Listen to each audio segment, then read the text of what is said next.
What the role of the building regulator is, and this is only in the financial compliance space, non-lodgment and not complying, two different things. We take non-lodging very seriously. If you don't lodge by the due date, it's likely something will happen on your licence. You may get a licence condition that stays on the public register for 10 years. You can't get that off. So make sure that you lodge on time. Difference if you don't meet the financial requirements when you lodge, that's a discretionary piece. So we're a risk-based regulator. We'll take action when we identify if there's a risk to the industry. So there's a whole lot of things that we will weigh up before we lead out with a regulatory action.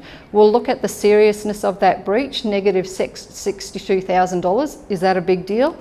Well, they're turning over 4.4 million, so it might be a big deal. There's $4.4 million worth of contracts out there that are at risk. So we'll weigh that up. We'll weigh up the impact on homeowners, subcontractors, suppliers. We'll also weigh up the impact to the risk to the licensee. We know that you employ people, you've got a family to feed, we know that. We'll weigh that up before we take any action. We've also got more intel as a regulator than we've ever had before. We know if you're in default to the tax office, we know if you're in default to Telstra, so we know that information, and that's the information that we will take into account before we lead out with an action. We know about monies owed complaints, we know if you've done defective work or you've got incomplete work. We'll weigh that up before we lead out with an action. But the most important one is what plan you have to come back into compliance. So that negative $62,000 company, we might lead out with a notice and say, hey, we've got some concerns about your financial position. What are you doing to turn that around? And it might be that unfortunately you have to sell 9 of your jet skis, because I've got the other one.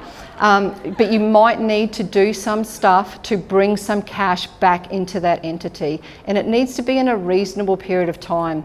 We're patient to a degree. We won't wait 18 months for you to fix your business. So what plan do you have to change that and improve that, that particular position? So essentially, for the financial piece, it's discretionary. We need to weigh up that risk before we take any action. So some of the things that can lead into financial difficulty, and these are the things that we've seen over the last couple of years, that blurring of lines between personal and business spending. You are a separate legal entity to your company, your PTY Ltd. I see quite regularly child support payments in a PTY Ltd. Unless you're running a creche, that's probably a personal expense, not a business expense. Not collecting money on time, again, make sure you value what you do, chase that money.